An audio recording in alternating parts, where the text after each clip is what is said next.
Hey everyone, so next video in the series, we're going over 5 reasons why to use different mapping libraries. This can give you a good introduction to which mapping library you should use for your project and assessing other people's projects, getting to know which map library you might want to learn first, all that kind of good stuff. It's a very common question that I get. So today we're going over Google Maps. So Google Maps, reason number one is that it is the mapping granddaddy when it comes to digital online mapping. A lot of times clients won't even say that they're looking to have like an interactive or digital map. They'll literally say, I want a Google map on my website.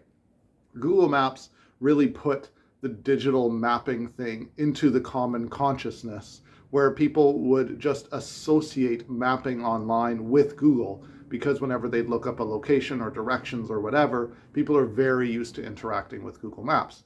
And that's a big strength. A lot of clients will ask you for Google Maps, and a lot of people are very, very familiar with the interface, with the look, with the feel of it. It feels very natural. And that can be a really nice thing to have in your repertoire, or if you're looking to make a map that you know isn't going to confuse people, that everyone's used in some way or another. A second reason is a little bit different than that, and it's actually that there's way more customization than you might have expected in a Google map. Mainly I'm talking here about the way the map looks. A lot of time as a developer, you just get in there, you're making the map, you're adding polygons, you're adding points, you're doing different stuff like that. And you need sometimes, your client wants to hide a certain thing or change the color of something. And in something like Mapbox, this can be fairly straightforward. Not that straightforward. You have to get used to their whole style editor, but it's all very, you're very aware that you can do that.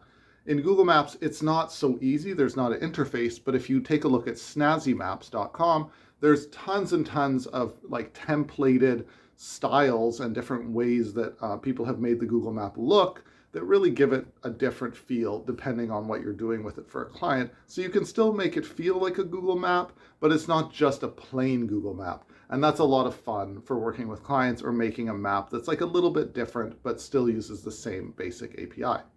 A third reason to use Google Maps is Google's really, really awesome API connections. So Google probably has the best data sets when it comes to traffic information, when it comes to directions, when it comes to local places like businesses, restaurants, all that sort of thing. And it's all tied in with Google reviews and to do also with public transit. If you're looking for internationally available transit, I've never really found a better data set than Google Maps. They're probably out there, but there's so many different data sets. I don't know all of them.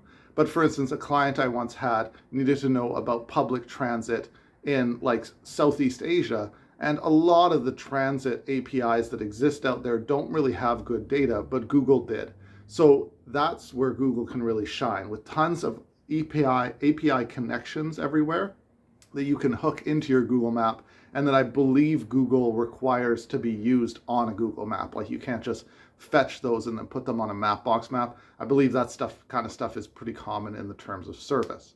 So that's a great reason why Google Maps is good. The fourth reason is that it's very easy to learn.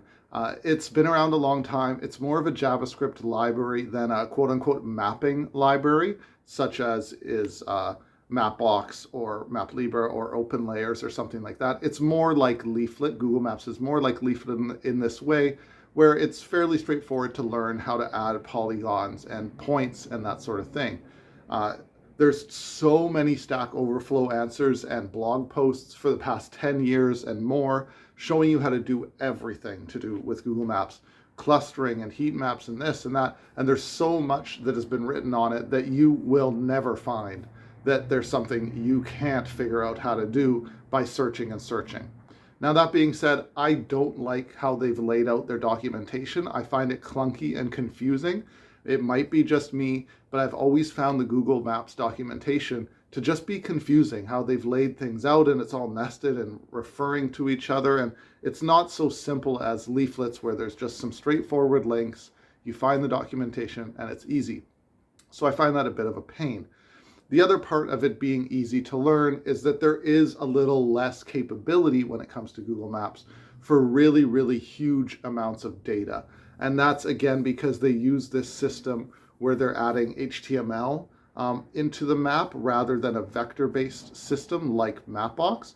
So ultimately, if you have many, many thousands of markers and you need to put them on the map all at once and they all need to be interactable and that sort of thing, Google Maps will eventually crash out the same way that Leaflet would. Whereas something like Mapbox, you're going to be able to add that sort of information in, whether in the tiling process or later actually on the map itself.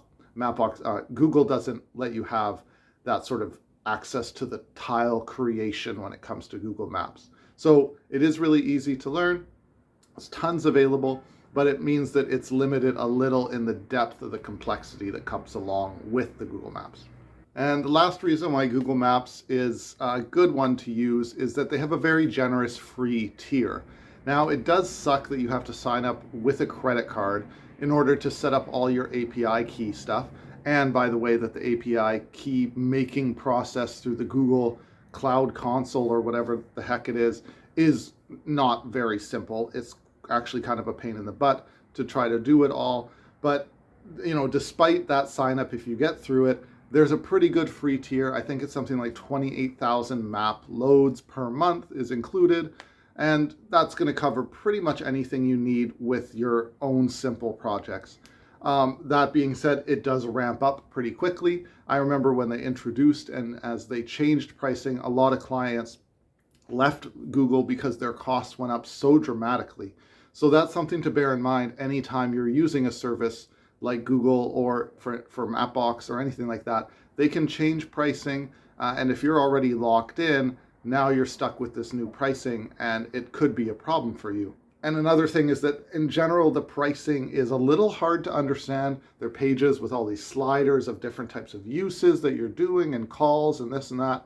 And that can be a little confusing to sort out. So if you're dealing with a large project that's going to get many, many thousands of people viewing it, you have to make sure you take a good, careful look at all your different options and maybe talk to support, get some good pricing in the way, get some good pricing quotes and shop around for the best API before you dig in and build your whole project. But aside from that, I do think Google does have a good free tier, and it's a really good place to start your project or start a prototype, get it going, make a map that everybody's familiar with, but you can still customize, has great access to Google's data, and ultimately you're going to be able to learn a ton about mapping. So hopefully that's given you a breakdown of some of the strengths and weaknesses when it comes to Google Maps, the great granddaddy of online mapping, and we'll see you in the next one.